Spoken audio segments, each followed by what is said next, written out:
Recording in progress. Jump inside the sub and buckle on in. Open your mind, because it's time to dive into 2, 1. the deep end. The deep end. Welcome to the deep end. The deep end. The deep end, bro. Yeah, brah, deep end. Deep, man. Too deep, brah. welcome everybody to episode 24. Hey, what up? It's been a while. How you doing? Yeah, we've been we've been kind of busy. Yeah, we don't really have an episode put together, so we decided to edit down the detective audio from the detective life because it was really in depth. There was so much information. Her and I were both very much present in that life, so she was just as much involved in that one as, being there myself. Also, we're going to be taking an extended break. We'll probably post an episode next month, but we'll be back with regular episodes in January. And we're going to change up the format and go every other week in January. Stay tuned for my side project. It's a comedy podcast with one of my homies from college, Anthony. It's going to be called Too Clever, Just Too Lazy. We hope you all have a great holiday season, and we'll catch you in the new year. Also, think about your girl, November 25th. I'm going to be turning 40 on a Monday. Woo, woo, woo. Woo, woo. Happy birthday to me. Happy Happy birthday. Christmas and Thanksgiving to everybody. Enjoy the audio of the detective life. Tell me, what do you see or feel in this new space? I just see myself leaning up against a bed, just playing with dinosaurs. How do you feel in this?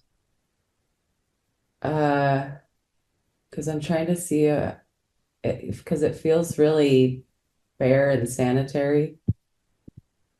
I don't feel like I'm at home, but I feel like I'm in a building, but I'm trying to I can't figure out I can't tell if it's a hospital or if it's an institution or if oh, wait. So yeah, I just feel like I'm in a room kind of playing. I feel like I'm waiting for something.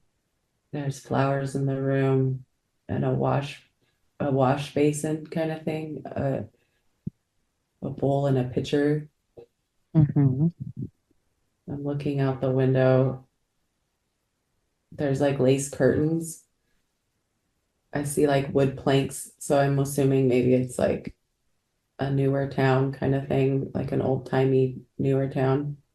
Mm-hmm. The little boy looked at me and waved. He's like, "Hi." How about you? Can you describe yourself? I just feel like I'm wearing just like pants and a shirt, and there's a vest on, and I have just a usual haircut. My hair's a little lighter. Are you a little boy? Yes. Are you really young or are you older? 77. Okay. Is anyone else in the room with you other than your mom? No, she's not in there. He said, "I'm waiting for my mom." Oh. And I'm just like, okay. Like, this is odd. He's very aware of me in this room. The boy? Yeah, like observing it all. Like the way we go into these sessions. He's like very aware of me. He's talking to me. Can you talk back to him? I am. Yeah, I'm talking to, like what I'm saying right now, he can hear. Can you ask him, where are you? Where are you? Where are we? Because I don't know, shrugs his shoulders, and he says, I keep seeing the word Arizona. Where did your mom go? She went to talk to them, the doctors, I guess. The doctor. Do you know about what? Why are you here? Oh, they say I'm not right in the head. The little boy said that? Or yeah, he says, I talk to people. Which he's talking to me right now. He's like, I could see everything. Like he said, hey, I don't know why they don't. He said, is this okay? Sorry. He said, this feels normal, but they're treating me like it's not. So I guess it's not. He says, I see things and people, and it's kind of, he said, he's asking me if I'm real, if I'm part of it. But he's like, he's looking at me and he's like, I don't think you're real, because he could tell by how I'm dressed. I asked him if it would help if I switched my dress to his modern time. I'm wearing something from his time. So he wants me to wear what I'm wearing because he said it makes him feel like I'm real and it confuses him. So he wants to know that I'm okay. This is interesting as fuck, dude. So like you, or you as the boy? No, I'm standing in the room with him. Like I'm standing there as me, Stephanie, Mm-hmm. and Mm-hmm. he's talking to me, but that's me in that life, you know? Mm-hmm. But he said he says this is normal for him. He says I can see and talk to people. He said it scares my mom, so that's why I think I'm here. He said they said I'm not right in the head because I talk to things and people like it's real, but it's not. And I asked him, would it make you feel better if I wore clothes? Because he looked at me and said, I don't think you're real because of how I'm dressed Mm-hmm. and how my hair looks and stuff. And I said, would it help if I wore something from your time? And I did. And he said, no, because it confuses me. He's like, you can wear what you want to wear. He's like, it confuses me too much. He says damn, I see Ricard comes to him in that life too. I see him in the room. He waves at him, hey. So I'm asking him, so you know him? And he's like, oh yeah. He's like, I talk to him all the time. This is insane. Okay. And I'm okay. So who else do you talk to? Do you have other versions of you coming to you, or can you go places? No, I don't go anywhere. They just come to me. How like me, everything just comes to me. That's funny. And okay, that's interesting. Yeah, and so he says sometimes they aren't me though. He's like, I could, so he knows this is another version of himself. Okay, that's interesting too. Wow. Don't tell the doctors that. Like they're gonna think you're fucking nuts. But he said other things talk to him. That's okay. So he's like, that's what's confusing to me is he says he says I don't really say, like, if me or another being from another time dressed like that comes to him, he knows not to talk about it out loud because it weirds people out. Where he's getting into trouble is beings that are dressed in that time period come to him and he thinks it's real. And so he talks to them because he thinks they're real and they're not. And that's what people are noticing. But he said, because in fact, some of the beings that come to him tell him not to talk out loud. Don't talk out loud. Talk in your head. Talk to me in your head. That's what Ricard is saying. He said, I've told them not to talk out loud. Like talk in your head when you talk to me. This is the most trippy shit ever being in this room right now. This is wild. Wow. I know. This is fucking trippy. This is so cool. They're laughing at me because I'm like tripping out about this. There's footsteps coming. Okay, so the mom is back in the room with the doctor. He's like back over at the bed playing with his dinosaurs, saying hi. And she's like she's got a worried look on her face. And you could tell she's been crying. And she like has him collect his stuff. And the doctor, says hi to the boy. He's very friendly with the boy. And they leave. So the boy that you've been talking to, is this you or is this another boy? No, this is me. It's just another, Oh, me. okay. This is me in this life. It just threw me Okay. off because the way I channel and the way I'm in the scene, sometimes I'm in the body and sometimes I'm observing. And when I stepped out to observe, he started talking because apparently I'm speaking out loud in the scene as well. And he's like looked at me and started responding to me like he was aware of me. And I'm like, holy shit. Like, and it became very clear. And Oh, the whole okay. scene became very clear and the room changed and I was there live talking to him. And he was explaining to me why he thinks he's there. He's like, because I talk to people that aren't there. Like he's aware that he's doing it's because he's trying not to do it because he doesn't want to freak people out. Because I don't get this vibe like he's crazy. I really don't. He's just very open to the mystic and very open to the other side. And its reading is crazy. And so that's why we're trying to coach him to not talk out loud, because just so he doesn't get institutionalized kind of thing. Because we're not trying to make him crazy, but he's very aware, Right. very fucking open. The veils are very thin through Oh, multiple fuck. dimensions. Yes, completely. Yeah. And he's not afraid of it either. He loves it. He loves talking to people. I feel like there's times he seeks out people to talk to that he learns about. He wants to talk to them and find out about them. Like, because he goes to school and learns about historical figures, you know? And I feel like when people die, they come to him because he's a beacon, and they come to him. Sometimes I get the sense that scares him sometimes, because there's darker entities that try to, you know, because he can see everything. And so I get this feeling like he's being taught how to, you know, how to like to be protected from that, as well as how to, you know, have the power to make it go away at your will, you know? Because there's I just sense a lot of powerful beings around him trying to help him navigate all of this gift. Because it is a gift. It's a gift that he chose to come in with. Because I feel like this is post psychologist and schizo life. Yes, this is just the next step of the learning process. And he chose this life and this gift. He wanted to have a direct line to everything. Because that also without losing reality, you know. And so that's why he's being very protected, and we're being coached on what to say, because it's appearing as though he's losing his reality, but he's not. And so, and he's aware too that it's appearing that way. So he's trying, like, he's very smart for his age. Like it's like he's aware of it, but he doesn't know that that's what he's aware of. You know what I mean? It's like a reflex, I feel like.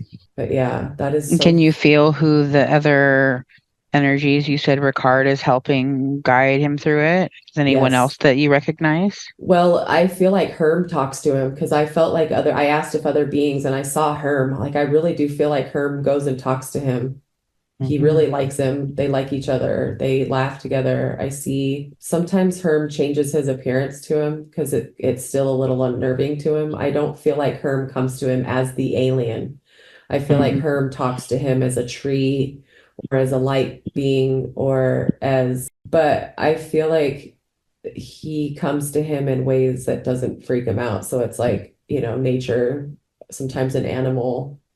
I feel like the other higher beings, I feel like there's council members, because I'm being told there's people, higher beings anyway, just for people. I could go through a laundry list, but they say there's a team of people that they specialize in this kind of stuff. And it's usually a higher version of yourself, or higher version of your spirit team, and as well as just members of a team, because everybody kind of souls gravitate towards certain things that interest them, and that's what they do in the quantum.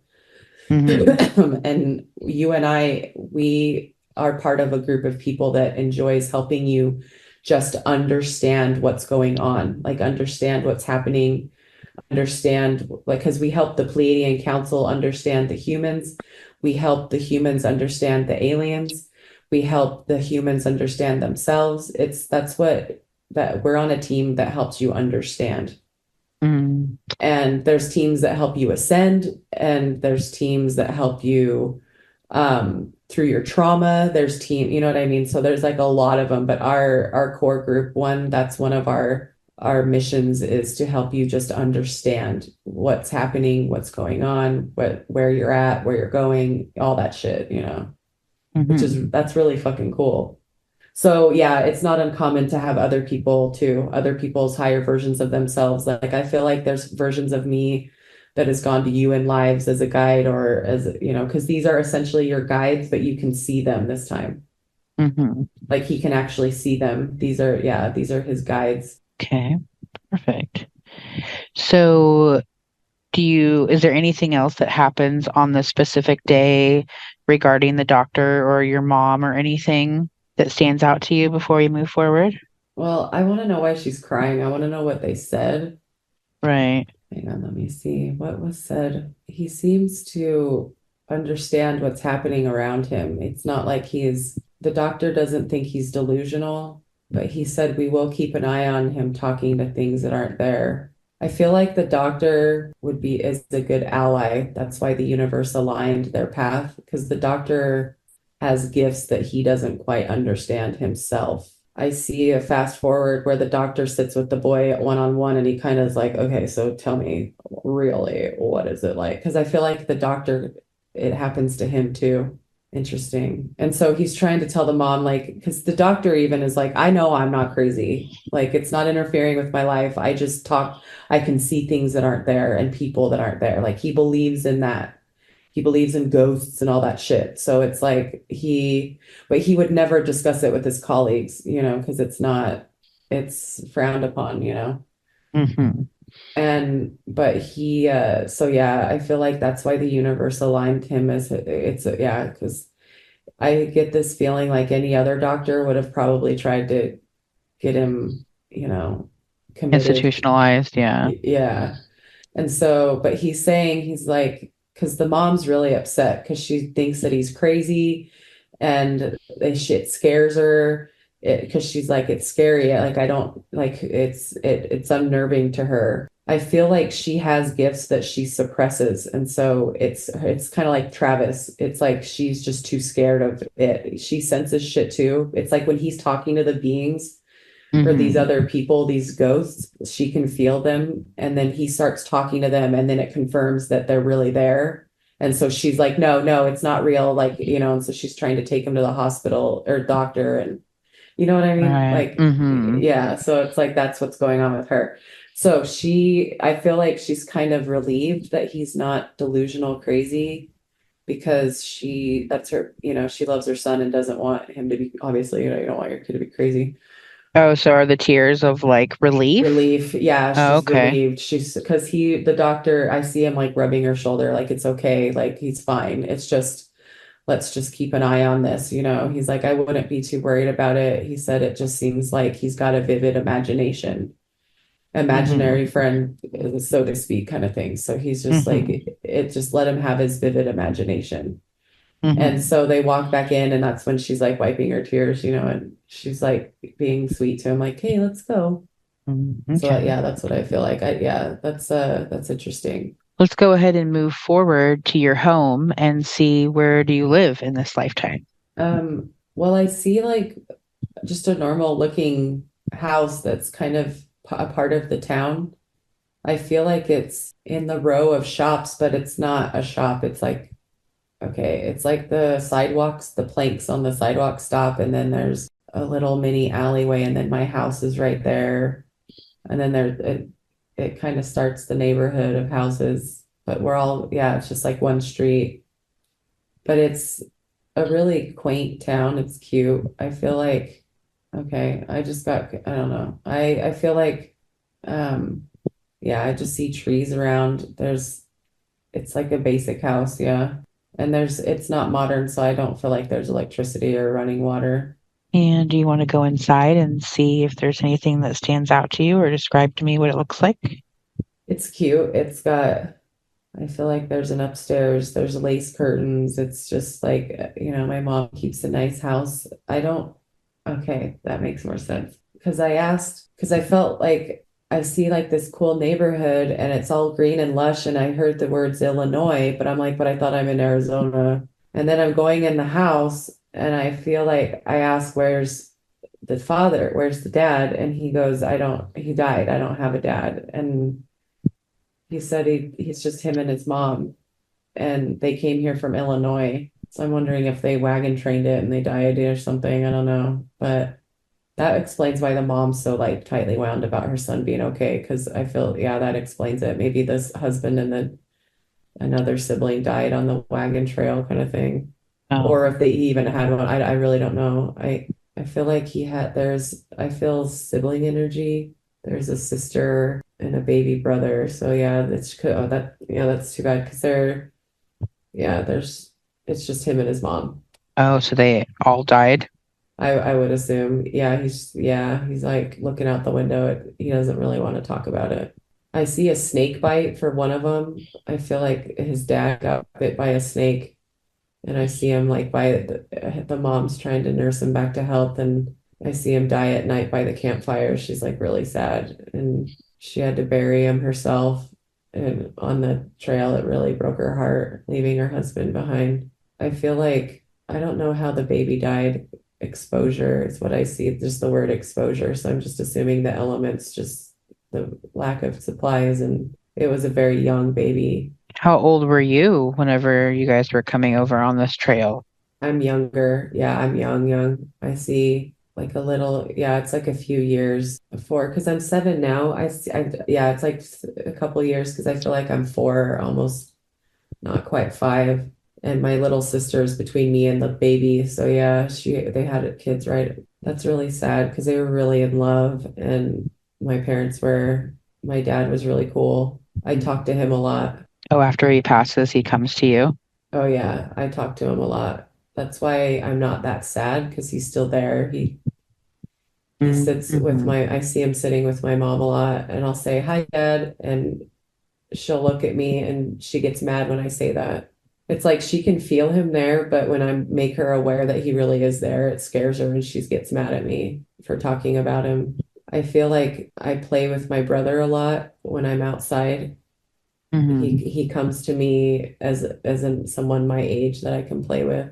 And I see my sister throughout my life. She talks to me about like advice about girls and stuff. She's always helping me understand the perspective of the woman that I'm dating.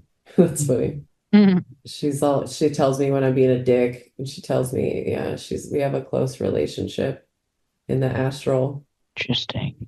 I know, it's really cute. Because that is interesting because it's like they died, but I still know them, you know? And so Mm-hmm. it's not that it's sad, like how they died is sad, but like as I get older, I notice that they're still there. Like death doesn't, just because they're not in the physical doesn't mean they're not with you always, you know? Mm-hmm. I understood that concept deeply in that life. Next, we are going to move to your job or occupation or whatever you spend most of your time doing in this incarnation we are viewing.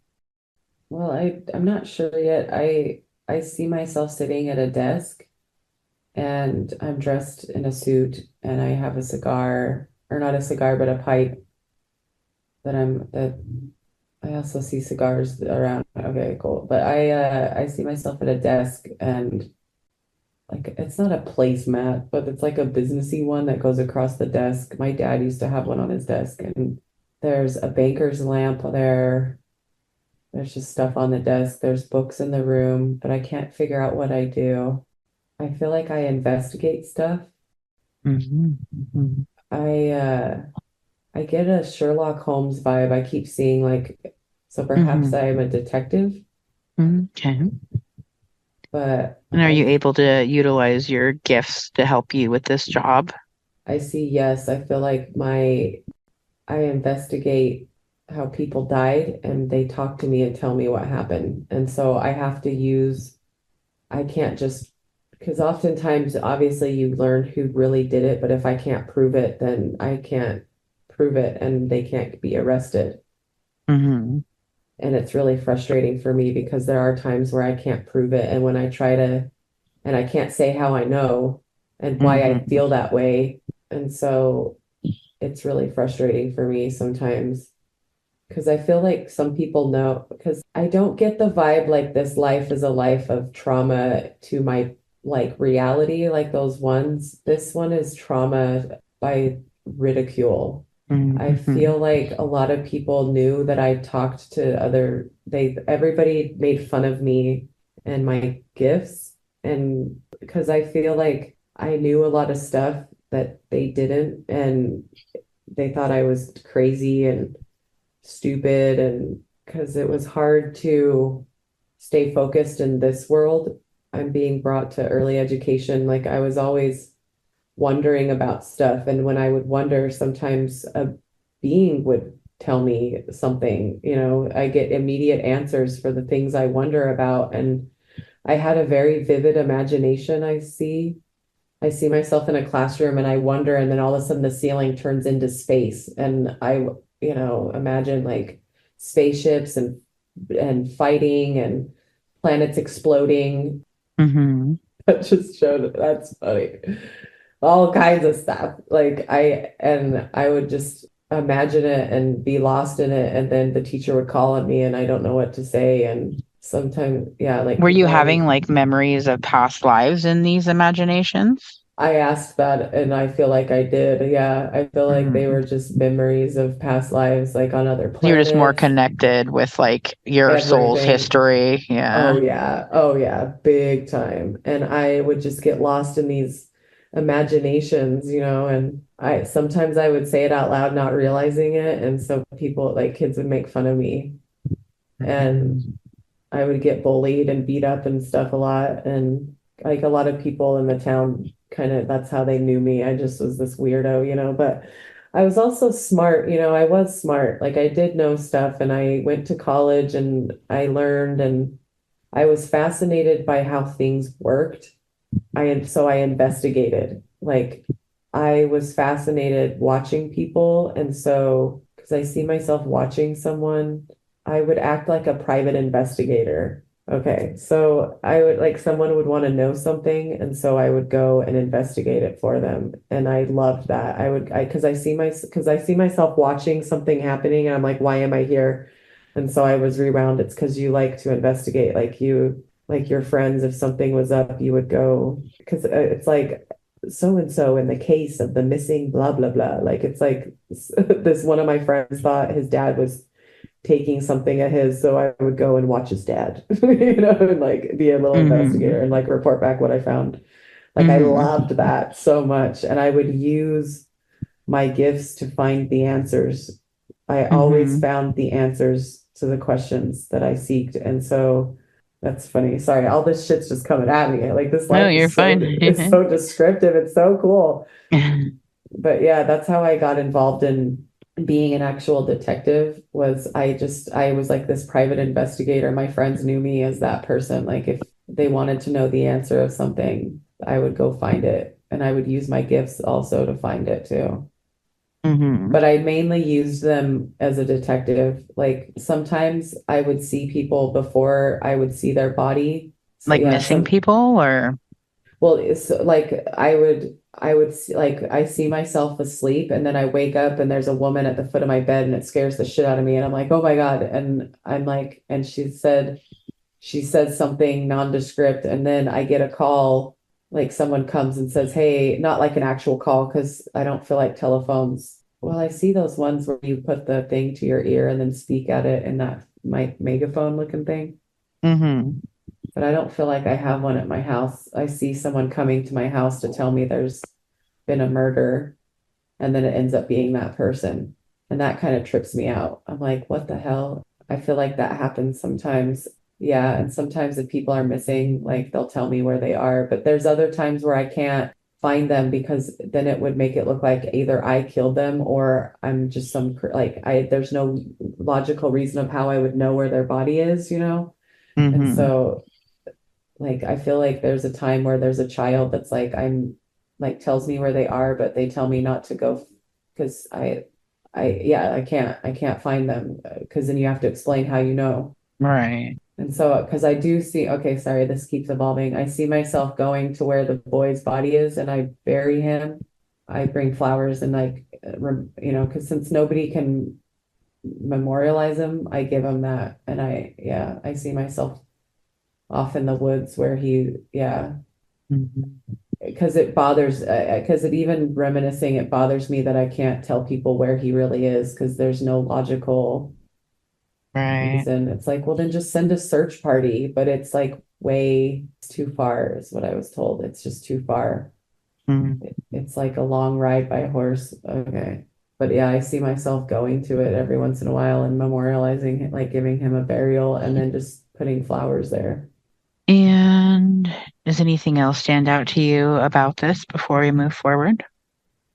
Oh no, I'm just bothered by that boy. I think that, yeah, that bothered me that because I still am trying to work out it. I'm like, I don't buy that there was no way to not find him. But that's probably what's bothering me so much is there really wasn't, you were bothered by it in that life. Like you were very bothered by it. There There really, wasn't any way back then to do like an anonymous tip line or something. Yeah, because I even consulted, I was really angry about it for a long time. I consulted Ricard. I was like, there's got to be a way to do this. And he said he put his hand on my hand and said, he's not meant to be found. That's part of the lesson. And so he says, he says it's okay to give yourself. Okay. So that's why I went and buried it for myself for closure. But it's the lesson is for the parents. And so it's a contract they had. And he said, that's why he says you can't interfere with the contract. If you do, then you're tied to it karmically, and you don't want to be tied to it karmically. And okay, that makes a lot of sense. Okay. Mhm. Okay, cool. No, because I feel really bothered by it. And okay, I feel like, all right, that makes more sense. So we are now going to move forward to view a few important days to understand this lifetime a little bit better. Tell me, what do you see on the first important day? Well, the first feeling I get is family. I see the word family. I have a son, and my little brother doesn't come to me anymore now that my son is born. And I haven't really asked, nor has it been confirmed, but the energy I feel like is my little brother.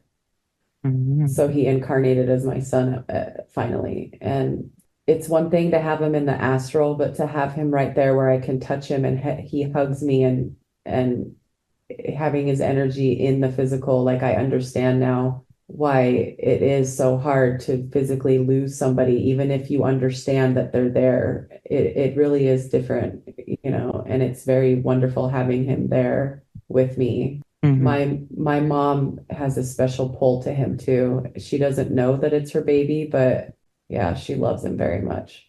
And he loves her too, because they're able to have a relationship with each other and not have it cut short. Mhm.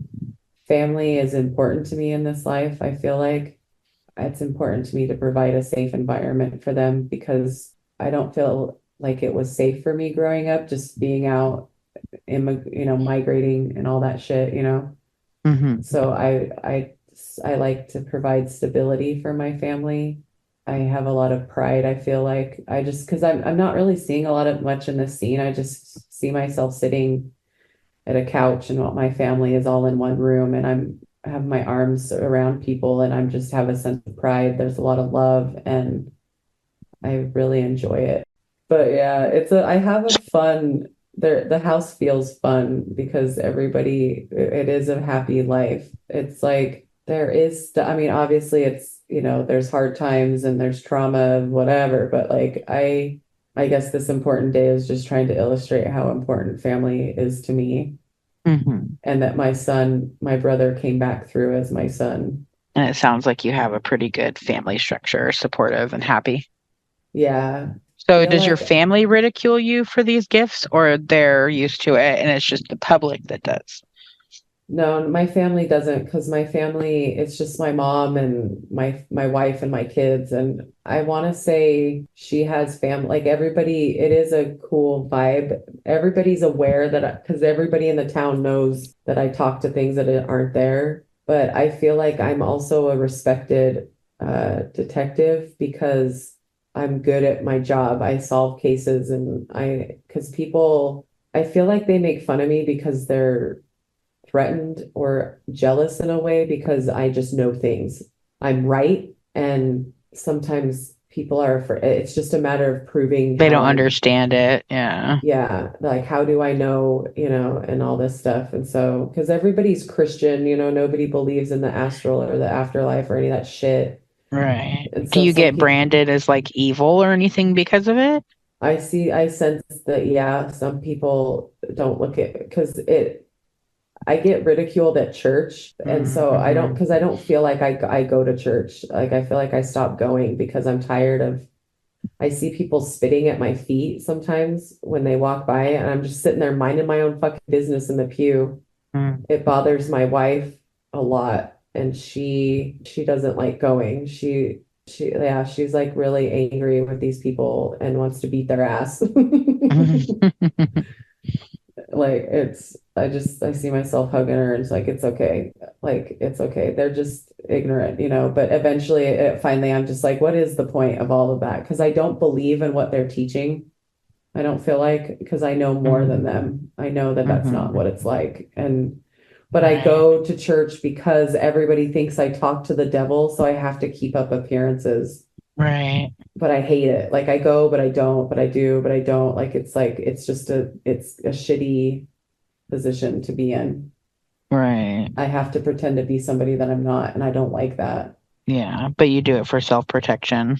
Yes, because I just got dragged to a scene that perhaps I'm skipping ahead to another important day or whatever, but I see them, the fanatical people like coming to my house with torches and stuff and dragging me out and wanting to hang me because I'm, talking to the devil. And the sheriff, like other people of sound mind kind of get involved and are like, we like telling everybody to get lost. Like he's like, I'm a officer of the law. He said something to the effect of, but I forget, I can't make out what he's saying, but he says something, the energy of what he's saying is, he's an officer of the law. He has, something about intuition and like, you just know, you listen to your gut, that's how you know. It's not because he's, it's like, you guys stop, like it just, you're being ridiculous, like smart, he's educated, he's listening to his gut. He was trained to, but maybe that's a metaphor because I don't feel like that's a literal lynching.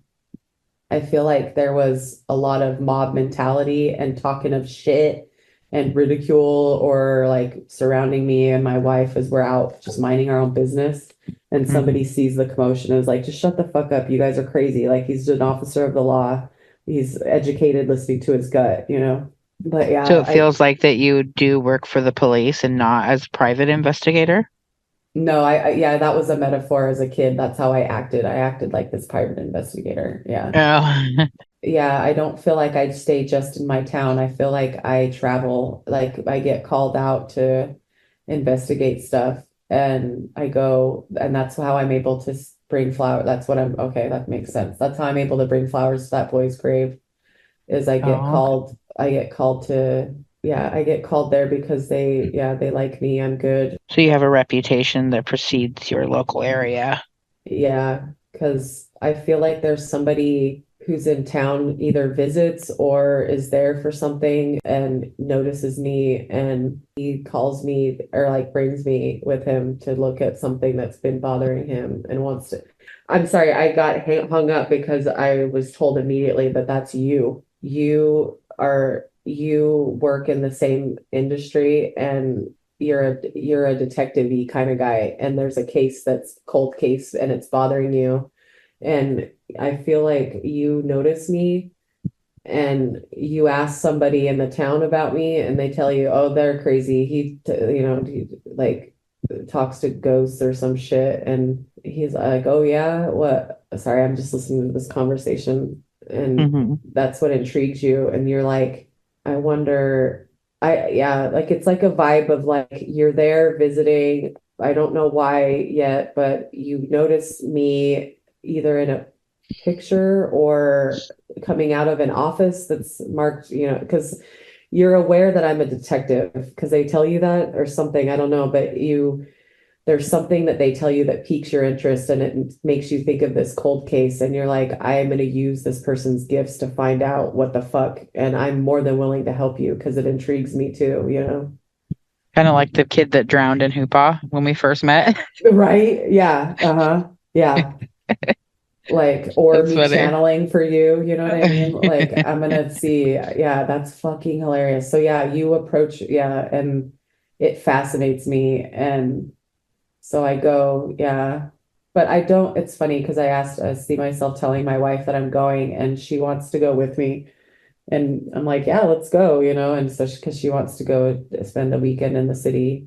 So yeah, that's my connect to go. So you're my connection to the bigger city and doing bigger cases and stuff.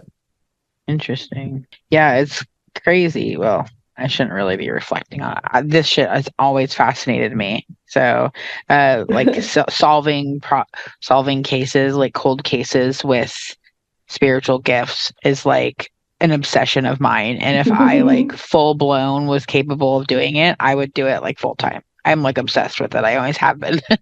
I've been Well, trying to convince see, Travis to do it. well, and when you wanted me to do that Hoopa one, like it made me nervous because it's real, and I'm like, how can we prove it? Like I was nervous about it being proven, and Right. that's But it all. ended up being accurate because then I they, know, it's so funny. I know. so But I was nervous about how it could be proven because of what I saw, and then how do we prove it in the tangible? And that's just like yeah. in this life. That's so fucking funny. Yeah. But with my skills of searching like for maps and putting together what you see like together. So anyway, sorry. No, you're fine. All right. It's just the correlations because as you're talking, I see a wagon, but it's confusing to me because I also see cars. So I'm wondering if when I'm middle-aged is more turn of the century and cars.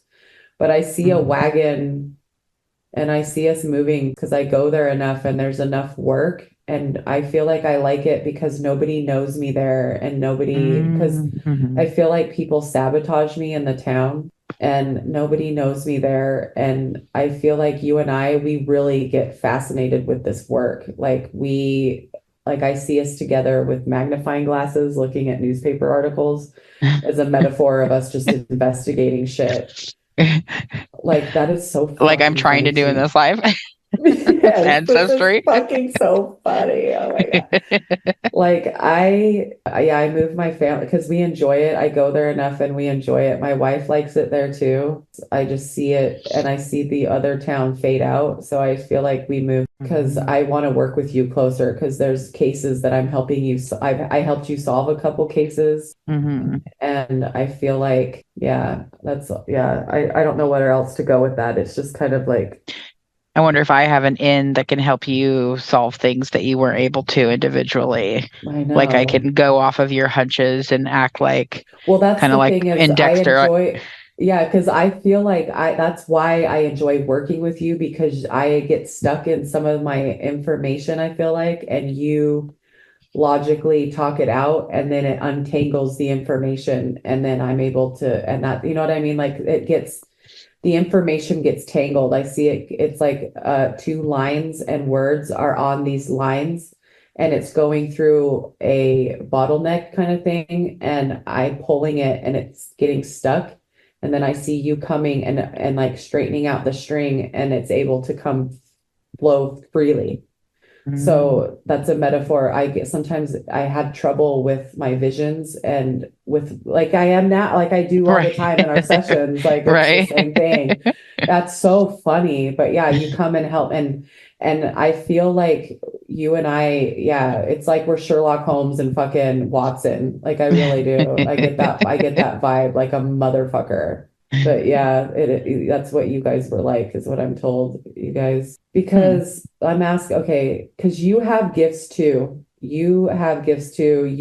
It was harder. Yeah, like I help you navigate them because I help you realize that it's normal because you didn't have the environment. Because I was lucky, I just had my mom, like I didn't have a stern dad and a sibling and this and that telling me this and this and whatever like you did. You had a lot of different dynamics and energy growing up. I was kind of left to my own devices. So I was able to dive deeper into my gifts as a child. And I feel like I help you navigate yours, like help you realize that that's normal. And yes, you're seeing a vision. And yes, yeah, like I feel like that's what I do for you in turn. Hmm. Like we just help each other understand, but for different reasons. Right. Interesting. Like we do in our group, helping understand. That's so fucking Yeah. funny. This is fun. I love this life. There's so much information, but I think there's so much information because my soul collected so much information in that life.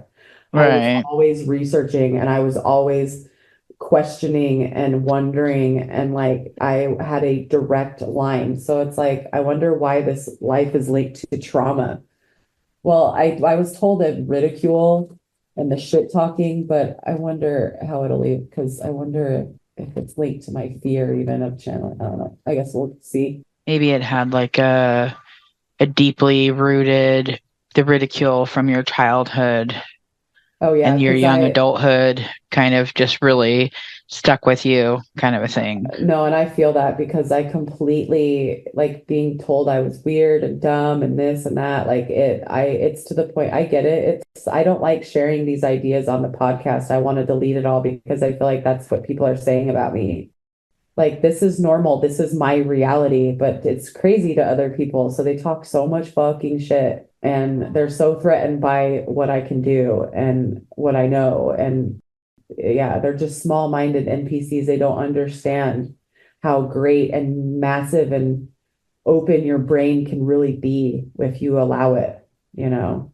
And so, yeah, maybe that ridicule kind of took a toll because I do feel like my gifts shut a little, they closed a little as I got older. That ridicule really got to me and it made me, because I do sense that's why you helped me so deeply is you helped me turn my gifts back on and kind of navigate them from a different angle. But yeah, like I feel like that ridicule really got to me. Once you moved, did the ridicule stop or did it continue? I don't feel like it continued, but the reverberance of it did. Like it affected my abilities and because there's times where shit didn't happen the way because I blindly trust myself. Whatever I'm told, because why not? You know, that's how you should be with your intuition. But you need to understand if it is actually intuition telling you that, you know. But my intuition felt the same the entire way through my life. But at some point, the ridicule started to affect me and it made it shut down. And so there's times where I thought it was intuition and I was wrong. And it started making me second guess myself. I feel like I started second guessing stuff and is that why you second guess retreated. yourself so much in this life? Oh yeah, like I retreated inward because I want to say it was a very serious situation and I was so confident in it and I was wrong. And I feel like you were upset with me, but you weren't like angry, like, oh, how could you? You were just, but you gave me grace because it's intuition. Sometimes it can be wrong. But me, that shook me because I'm never wrong. I feel like I am never wrong. Like I'm so fucking wide open and it shook you too. And I can sense the energy right now off of you in this scene. Like you and I both at the same time kind of in our head went back over everything, what was real and what wasn't. But I did it harder. You just dismissed it. I feel like I see you dismissing it. Nah, it's whatever. But me, and that's when it started, all of the doubt, everything. What else is wrong? Like, what Can else you is feel the details of this situation? Was it significant or was it just the situation in general? I feel like, because I'm asking, I feel like it had to do with a case involving a child, because it's always children, you know, that's the way to really pull at your heartstrings, you know. But there was something involving a child that was missing and still alive. And I feel like I led somewhere in I led the wrong way. And the child died. And I'm being told we found the child a week later, like the person dumped the body kind of thing. It shook me because when we didn't find the child, I was like, oh, and then I feel like, because I'm like left really, right now I'm feeling really confused because we go to where I was sure of it too, because it's how I get all of my information. I'm being told I was right in a sense, but it was delayed. We were delayed. We got there too late and they moved the child and I was second guessing myself too much. And every time I second guess myself, it lowers my abilities. Where is this child? It really shook me. I looked at you and you looked at me and I could see the doubt in your eyes and that shook me too. I disappointed you. And because I want to say there were people that we were with, like the cops, that there was one dickhead that was in charge kind of thing that thought all of this was really stupid, you know, because we made it sound like it was just detectives' gut intuition and he just thought we were stupid and fucking called, the ridicule, the cop yeah, and that got to me too. Because I see after the fact, I'm sitting by a window drinking a whiskey and I'm really shook and I'm in it. I'm in my head and I could feel my wife coming and trying to talk to me, but all I can hear is like wah, wah, wah, wah, wah. Like I'm not listening to her and not like being a dick about it. I just couldn't hear what she was saying. I was so shook by it. I began to start doubting myself and it made me doubt everything. And it almost kind of made me feel like maybe I am crazy. Maybe everybody in the town was right. Because I thought I was right this whole fucking time. And I thought what the universe was telling me was right. And everything just tipped off its axis. I feel kind of scared and lost. And like, what was all of that? What is all this? What was the point of that? Why I don't know. I can't explain it. It's kind of how I feel now all the time. Like, it's like, am I crazy? Is this all delulu? Like, and then I run through it. No, but this and this is concrete evidence that is real, and this and this and this. It's the same thought process that I do right now. Yeah, it was a really dark time for me. I feel myself drinking a lot, and I see myself fighting with you, and I see us like we don't like. It's not bad, malicious, but I'm drunk and I'm frustrated, and you can tell that, but you also don't take any shit from me, which is rightfully so. You shouldn't, So we do bicker, but you do have compassion for what I'm going through. And I feel like you and my wife are trying to help me because the work is important. You're trying to get me to focus again because we need to work. We need to solve these cases. We need to figure You're out kind of stuck. Yeah, I got the yip, and you and my wife are trying to help me through it. That's what happened. That was like something that kind of threw me off my axis. But that was kind of shit happens, because the ridicule really got to me and it started to fuck with me. And especially if you already had the foundation, ridicule, self-doubt below it, then you can be going along great. And then one little mess up happens and it's easy to kind of spiral. Yeah, and I did. And I want to say I spiraled really hard when they found the body because I want to say I blamed myself. If there's something I missed, if we would have got there, because I was very convinced that we were right about that room and the building, that we were going to find that kid. And I was told by my spirit team, everybody, that we were just late. We were right, like trying to reassure me. And I just feel like could it have been partially was the law enforcement delayed as well? Like they didn't take it as seriously, or it was harder to get them out there quickly enough, or was it your vision that was delayed? There were a lot of factors and I'm blaming myself deeply on a soul level for that, but I just feel like the whole thing was my fault and everybody made it like it was my fault, so I was scapegoated. So perhaps law enforcement was right, because I want to say we're telling the officer, but he's wanting to know how we know, and it's bothering me because I hate trying to prove it. I'm like, just fucking listen to me. We have I see you and I just go. We're like, if you're not gonna, and so the cop's like, hey, everybody, let's go. That's funny you bring that up because I feel like the delay is more with the law enforcement rather than you. It's funny you pointed that out. It took a while to convince them to believe us or follow us, kind of a thing. Exactly. And then we were like, fuck it, let's just go. And then they're like, all right, we're going. And but I blamed myself. I thought I got it wrong. And the cops blamed me too. He was like, because he's a dick. Making fun of my gut feelings. He's like saying that my gut feelings are bullshit, and because I've had people in this life talk shit about my intuition. Like I'm not, like I've ended friendships over it, and I'm not tapped in. I'm misguided. I'm all this shit, and that's what the cop. That's the energy off of that cop, and that's played into the yips. Like I had the yips. This is fascinating. I'm loving this. So let's move forward to a different important day to understand this incarnation a little more.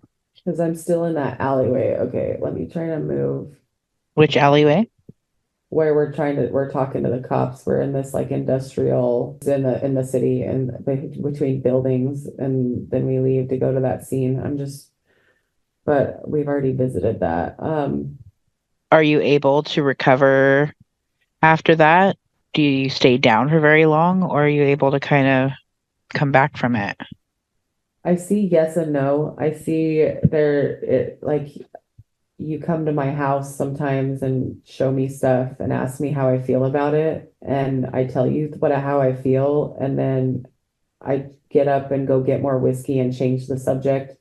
But you take that information, you use it, and then I feel like it's an ongoing, because I see that I'm out for a while. I don't have any interest in it. I'm really in the dark, and my wife is really worried about me and trying to help me, but I drink a lot, and you bring me, because your method of getting me back to work is what works. Because you're like, you come to the house at night and, you talk to my wife and ask how I'm doing, and she makes a plate for you, and, you guys sit and talk, and then you go in and talk to me. You ask me you tell me some stuff, and then and it's funny because you use Jedi mind tricks to get me to tell you what I think about it, because you're like, yeah, I got this case, and I feel like it's this, and you give wrong information on purpose. And I look at you and I'm like, I don't know, dude. I feel like it's blah, blah, blah, blah, blah. And it's also could be blah, blah, blah, blah. And I not only confirm your suspicion, but I give deeper information, and you write it down, and then you go back and I want to say it takes about a month or two. No, I see the word 6 months. Okay. It takes a few months, but you solve a case off of what I give you. And so you come to my house, because that's what you talk to my wife about. You're like, he's getting it. Everything's right. He's like, don't worry, I got this. We'll get this. I'm asking what I do in the interim, because there's creativity around me that my wife puts in my face to keep my brain active. I ask, is it painting? No, I feel like it's creating. I don't know. I feel like perhaps Could it be like woodworking or whittling or something? I feel like I see plants Mm-hmm. outside, but I also feel like there's something I do inside, and I don't feel like it's painting. Oh, okay. And it's not drawing with pencils. Okay, I see charcoal. I do charcoal and pastel stuff, which is funny. I did that years ago. That was my first artistic anything I did. And I couldn't believe how good I was at it. It shocked me and my mom. I'm like, okay, this is a cool hidden talent I have. But yeah, I see pastel drawings and stuff. I keep creative that way, but you talk to me while I do it. And I want to say there's a time you come over and you tell me that it's time to get back to work. And I'm like, I'm done. Like, I'm a hack. I'm done with that. You're like talking shit to me, like, oh, so you're just gonna, take care of your family with these pastel watercolor bullshits, And I'm like, telling you to fuck off kind of thing. Like, it kind of makes us laugh, Sorry, I'm just seeing the scene. It's playing out live, but you're like telling me no, we're going to get back to work. You're not a hack. I just want, and you tell me, you throw a file down and you're like, read that. And I read some of the stuff, and then there's some stuff, and then I read your assessment and my eyes get wide, and you solved a case based off of information I gave you. And you're like, I legit was stuck on this case, and I came to you and and so you're not a hack. You were right. Everything happened the way you said it happened. And I was able to prove it. And now he's, this person's going to, to court, or if he was already convicted, I don't know, but you bring me a case that I solved and I didn't realize, you know what I mean? And I feel my heart is warming right now. And my eyes start watering, and you make a joke telling me to buck up, like to the point, like, don't be a pussy. That's really funny. And we both start laughing, like, yeah, but we give each other a hug, and I cry, and I tell you thank you. And I'm like, all right, let's get to work. And I'm scared, but because I still have the yips, but I feel like there's times I'm frustrated and I get really angry, because there are times where I'm still wrong, but you're like, it's fine. Like, nobody's perfect. It's fine. Like, we'll figure it out. Like, stop second guessing yourself, like, you have to like talk me off the ledge a lot. How like this life.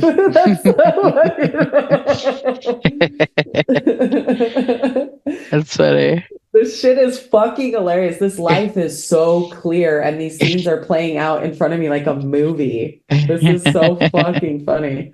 Because I'm asking too, like, did you ever get married? Do you have a wife? And you don't talk about, okay, so you're single. I guess something tragic happened to your woman. But yeah, you don't. I kind of hide in my work. Yeah, you're married to your work because something happened to your wife, or either that or maybe she left you and it really broke your heart because you are married to your work. But I feel like you have people who scratch your itches and stuff. I see there's a whore at the whorehouse you really are sweet on. You actually are. Is it Travis? It totally is.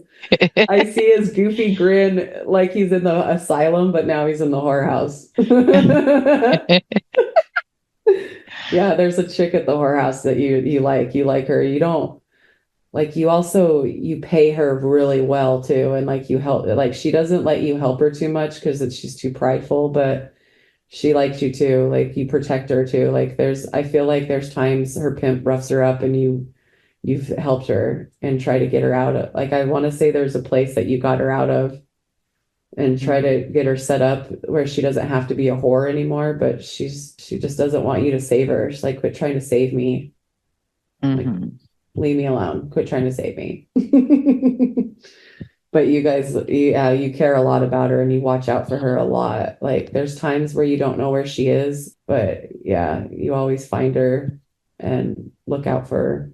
I feel like, okay, sorry, I'm following this. I feel like she's not always a whore. I feel like there is a time where she does have a respectable job. I see her working in a grocery store. I feel like you had something to do with that. But yeah, that's funny. But yeah, I don't get a vibe of that. I don't feel like you had a wife that if you did, she either left you or something tragic happened to her.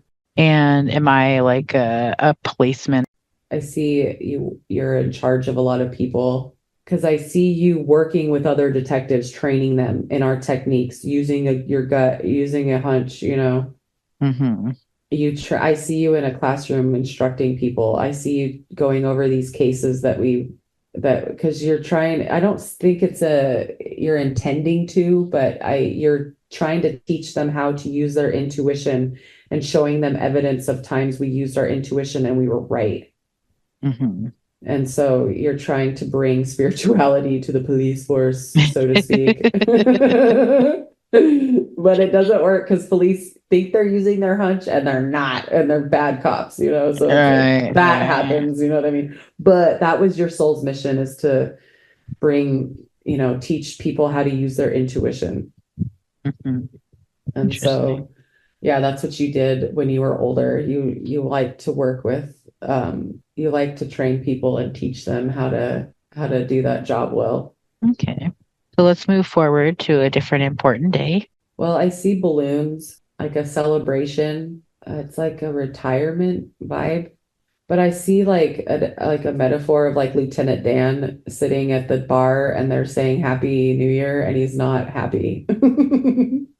So it's like this retirement party, because I feel like it's your retirement party, but I also, because I don't feel like I necessarily retired. I never retired. Okay, maybe that's why I'm pissed about it, because I'm not done with this work, but I don't work with the department anymore and they're throwing a party for me.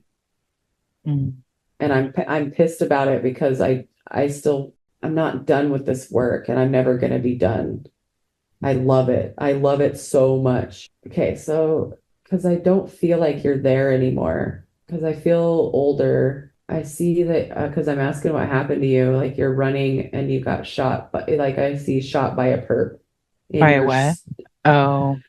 In your fucking stomach, on the like if you're facing you on the left side. Yeah, I'm just sullen. I'm not enjoying this party because I can see you in the corner, you're laughing and you have like one of those woo, those blower things. Like as my spirit? Yeah, like you're laughing because I hate hoopla. I don't like all the attention. I don't really I don't know. I'm just not happy. I'm not happy with what's going on. I'm not, because Are you being forced to retire against your will? yes, I see yes. I'm not ready to be done. Okay, so this is not literal. Okay, because I'm like, why are there modern things going on? Because I still feel like I'm turn of the century. I don't feel like it's very modern, you know. And it's a metaphor. Like you dying forced me into a retirement because you were my connection to that work. And I I just I wasn't ready to be done. And I still tried to do it, but a lot of the people I mainly just worked with you. I only trusted you, and I didn't like the people in the department because of how they treated me. They talked a lot of shit about me, and they made me feel like I was stupid, and I didn't trust them. I didn't trust that they had because I could read their energy. I didn't trust that they had like I don't feel like they cared about solving crime. All they cared about was putting people in jail and, you Right. know, having cases closed like at any cost, and they didn't care about who's right and what's wrong. So that's why, but I felt like you did. That's why I worked with you and I trusted you. And I just, I feel like there was someone who was under you that tried to work with me, but I was in too much in my grief and I didn't trust anyone and I didn't want to work with them. I just kind of shunned them. I was like, sorry, kid. And that's about it on that, you know, but yeah, I was really upset and it was really hard. I was just kind of forced to be done. And I want to say, because I'm seeing myself, I am older, but I just see myself kind of going back into my gifts. Like I allow myself to see things. I want to say, like, there's times I sit and like we talk on the porch. I talk to my mom sometimes. But yeah, I see myself on a porch just watching life go by because I don't really have any. That's like, now what do I do? I will say this is kind of interesting to me because I've had random flashes over this year, and especially since we started the podcast. Like, what if something happened to you? What would I do? I would be so devastated because I love the work we do. Like your health is very important to me because I'm like, you have to stay alive. I can't lose you because I love the work we do. And that makes so much sense because I flushed it away because I did not want it to be a premonition. Like it scared me kind of. Right. But this makes more sense, is in that like Right. you did die and it did affect our, yeah, and so that makes sense of why that lingered. Is whenever you talk about getting control of your health and I'm like, yeah, because I just don't want anything to happen to you because it would devastate me. Like I love the work we do. And not only that, I love you. I love just talking to you and having our friendship and you know what I mean, having you here, but I know that I could still have access to you on the other side, you know, and I did in that life. I knew that, but it wasn't the Right. same because I Right. learned having my brother come to me as my son that it's not the same and it is sad and it does suck and it is okay to mourn that and it, you know, Mm-hmm. and so yeah, like that makes so much sense of why I felt that way because of that life you did. It was an untimely death. You weren't that old. Like you were I want to say you were in your 40s or 50s, you know? Crazy. I know. Interesting. Yeah. Okay, so let's move forward to the last day of your incarnation. Well, I see myself driving. I'm like shifting gears, going into town. I'm asking, did I get in I don't know, because I see myself going into town and then there's a commotion. I see bank robbery, and then I see myself, there's a stray bullet and it goes through the windshield, and I see myself looking down. Yeah, like I was shot in something. I was caught up in something. Like you were just driving by at the wrong place, wrong time kind of a thing. Yeah, because I'm in my car and I see what's going on in front of me, like, and I'm just kind of watching it. And then out of nowhere, I hear this sound of something coming through the glass, and all of a sudden, my chest is burning. It's like, okay, so there's your sternum. It's the very bottom of your sternum. That's where I got shot. That's where I feel like it Oh, is the very bottom of the sternum. okay.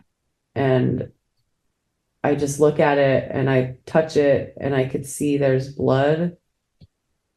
And I said, oh shit. And then I kind of feel really tired. I kind of get angry because I'm not going to see my wife and she's going to be pissed that I got shot. That's how I feel. Like I'm angry. Yeah, like I'm not going to see her, and I'm not going to be like, yeah, I'm not going to see her for dinner, and she's going to be ticked that I got shot. And then that's all I really remember. Like I was kind of pissed that I died, like I got shot. Mm-hmm. And I feel, Did you guys have dinner plans that night or something? yeah, I want to say, or no, I'm not going to be home for dinner. I'm always home for dinner. I'm being told I said that as I left. Okay. Left to go on the errand or whatever. And I can see you in the passenger seat because I put my head down because I just get tired. Everything just kind of goes black, like when you're about to pass out, Mm-hmm. and my head down, and then I hear you laughing, and I look up and you're there, and I'm like, look down, and I look up, and it's just like we're on a movie set now, and you're like, what's up? And or something to that effect, and we're talking about me getting shot, and oh yeah, okay, because I'm like confused. Okay, because you got shot too. We both died of a gunshot wound, and we're talking about it, how wild it is. It Mm-hmm. was because we wanted to experience what we investigate, And yeah, that life was planned because we wanted to be part of our investigations kind of thing.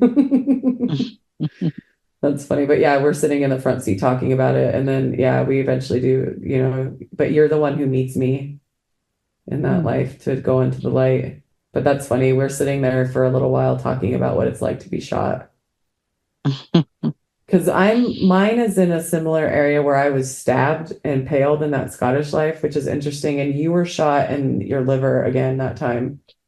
Mm-hmm. And so that's interesting that it's the same. I wonder if there's a thing for me of why I keep getting shot. Well, isn't your heart chakra connected to channeling? Mm-hmm. Yeah, because that's where I was shot. And that's also where you were impaled in Scotland. Uh-huh. Hmm. Like it went upward into my heart, yeah. Mm-hmm. And this one, yeah, was right into my heart. Well, in my heart chakra. Let's move forward and sit down at your council of elders and see. Let's ask them if there is any symbolism or reason that you continuously get killed with trauma to the heart area. I know, because I also am drawn to, have you ever heard of eating colored foods based off of the chakras that need healing? You need root chakra healing, eat red foods, Mm-hmm. My whole life, I've been drawn to green food. I love green apples. I love kiwis. I love leafy greens. I love peas, broccoli, green beans, all of it. Yeah. Green, everything. That's funny. Anyway, sorry. So like this is news to me. I never correlated it. So yeah. I just feel like there's the wound to the heart, like it's based in, I see following your heart and then having it lead you astray. And so there's issues of trust. Am I fall? Okay, that makes so much sense. It's not just channeling, it's love. It is, it's channeling, it's love. So it led to a loss of trust in everything, myself. And I'm not saying that's the origin. I'm saying that this wound is all tied in. It's like I lost the ability to trust myself. I allowed the words of others to affect me. Like I allowed it to get to me. I allowed others to tell me what my intuition was saying in a sense that, oh, she's just crazy. That's not real, blah, blah, blah. Like I allowed, without realizing that I was allowing that to happen. Mm-hmm. And not leaning into my own understanding. So yeah, it led to a wound of the heart. Like it led to it's almost like a broken heart, like a arrow through the heart kind of thing, losing my connection to myself and or losing my trust in my connection to myself. I still have a deep connection to myself that is unwavering and unbreakable. It's the trust that clouds it. That is the source, is allowing the words of others to, relying on others to tell me what I already know, relying on others dictate what I know, because that's the main thing. It's okay, like, because when I said relying on others to tell me what I already know, I immediately saw me asking you questions in our channel session. I was told it's still okay. It's okay. That's not the wound. The wound is allowing others to dictate what you already know, stuff that you know to be true, and then like making you feel like you're not right or you're crazy, or because they don't have as deep of an understanding, and so they're operating from their lack of knowledge. And so it comes from a place of doubt and because my knowing is substantiated somewhere, theirs is not. It's just a loose whatever in the ether, and I'm grounding myself to that instead, without realizing that by allowing that, I'm grounding to that. And I need to unhook myself from that and hook myself back into the knowing that I'm given things and I understand how I receive these things by the feeling it gives me. I need to anchor myself in that and remove the hooks because I see myself hooked on to just smoke and air and ether, it's like, I can't explain it. It's like, because when someone's saying something, when you're saying an intuitive whatever, and then they're like, that's not real. They're not even saying it like they know it's not real because they know the truth. They're just saying it because it's some empty whatever. And I'm anchoring myself to that empty whatever, believing them. And so that's interesting. In my healing space, they tell me remove the hook because I have a strong hook in it and it needs to be removed. I'm anchored to it from lifetime after lifetime, tethered to it. Yeah, that's kind of crazy. That's interesting. Probably because of lifetime after lifetime, people gaslight you and invalidate you, and eventually you internalize it because it affects you. Because I can see the hook and smoke gathers around it even more around the tether, and it gets in the way of my own intuition. It's like it clouds my own intuition. They're saying once I unhook from the tether, the smoke will clear. And he's saying, I mean, a lot of it too that helps is clearing the smoke with my hand and then allowing the smoke to completely be gone before I go into a scene, kind of thing. Like allowing the scene to completely, which I do now, and I have been. And he's saying that's what, Does that also, like with the approach, like you need to go in completely trusting yourself? Yes. Like go in knowing that we're in a safe place. This is not a place of ridicule, that it's not a place for egos and logic, because taking the thinking cap off, that shit helps a lot, so it's like going in with that. And because there's times I'll try to insert logic. I'm like, no, they're telling me this, so I'm going to go with this. And that's also like, That's important. Yeah, because they're like, we're giving you these visions for a reason. And if you're reading them wrong, then we'll work you through it till you read it right. And if you get it wrong, we'll stop. And they stop if I get it wrong, and they'll rewind me back to the point. And you know what I mean? Like, because there are points where that happens, and to like work through it. But he says the problem is that hook he says you've anchored yourself to the ridicule in that life, and you've really embodied it and believed it. And so he said that's what it is, Is there any other similarities between that incarnation and other aspects of this current one? I'm seeing, he says you're just as plugged in. He says you have a vivid sense of knowing and penetrating, and understanding. He says that carries over. He said, and that will never leave you. He says it's just a matter of how much you ignore it. Because he's telling me in this life, I already had issues with mental health that need to be worked through, that we are working through by going into this wound. But he says I was, born with certain things. So I blocked out the ability to see the other side the way I did as a kid. Which as a kid, I played, I have a feeling, Sonia, and I played a lot when I was a kid. I just feel when I look back on my childhood and I played by myself a lot, I feel her vibe there. And so I still had a vivid imagination, but it only existed in my head. And that was they're telling me that, yeah, there was a point for a lot of that I did not want that coming in this life, because I didn't want to repeat that ridicule. I already have mental processes that limit me, that I already was being set to, I already went through ridicule in this life as well, in early education with the ADD and people finding out I take Ritalin, like all of that shit.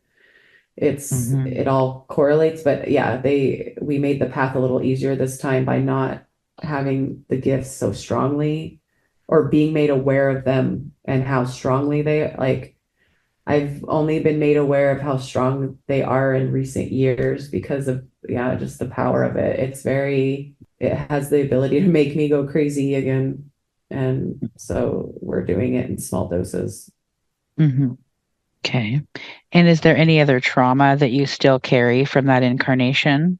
I just see that the kid, I still blame myself. But honestly, you in that scene, literally live in this session, made me realize, because I felt like the whole time, life after life, it was my fault. And that's what I need to release, is that it wasn't my fault. It was someone who didn't believe me, who was making fun of me, just antagonizing that wound.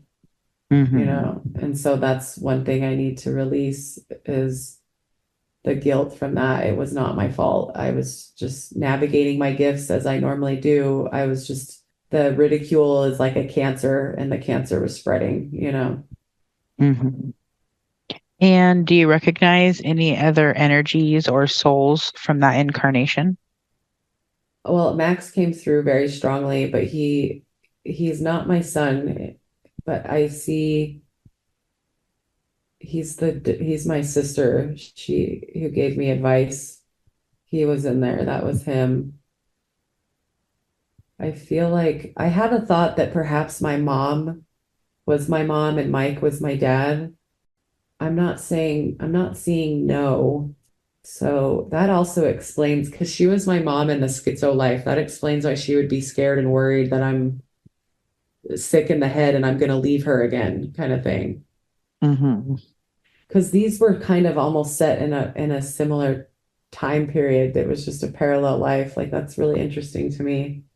I get a vibe that there's friends of mine that I have that are scattered, but I just can't quite place it. I get a vibe that friends I had were friends in that life too. You know what I mean? Like neighbors were neighbors. Like we came back around, but I just can't place it. Like I get Stephanie's vibe in there, and I get like my besties. Like I saw Bentley flash in there, and I saw like Clarissa and Anthony, but I can't quite place them. I just feel like they're people that I knew, like Anthony is coming through as a guy who owned a store that I went to a lot, and we always talked. He sold me my cigars.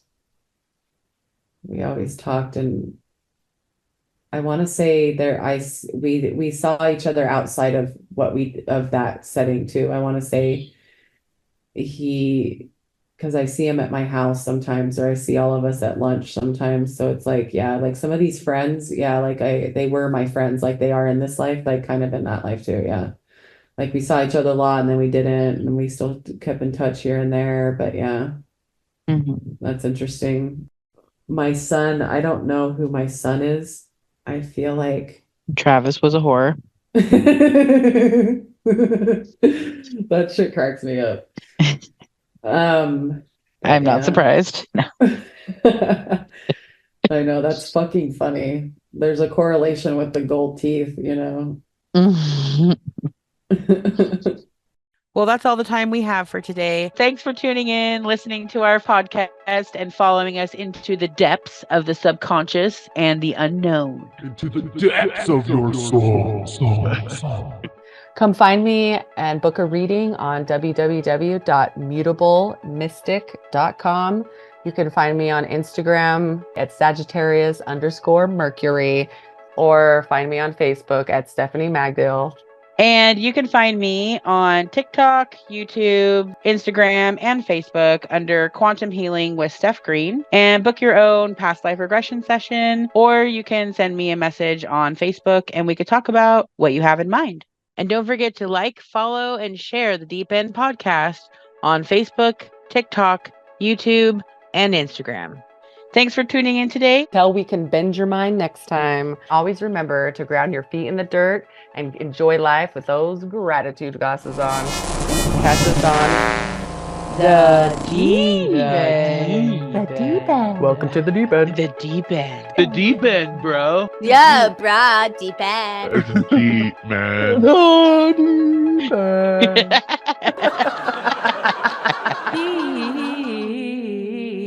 End. The Deep End.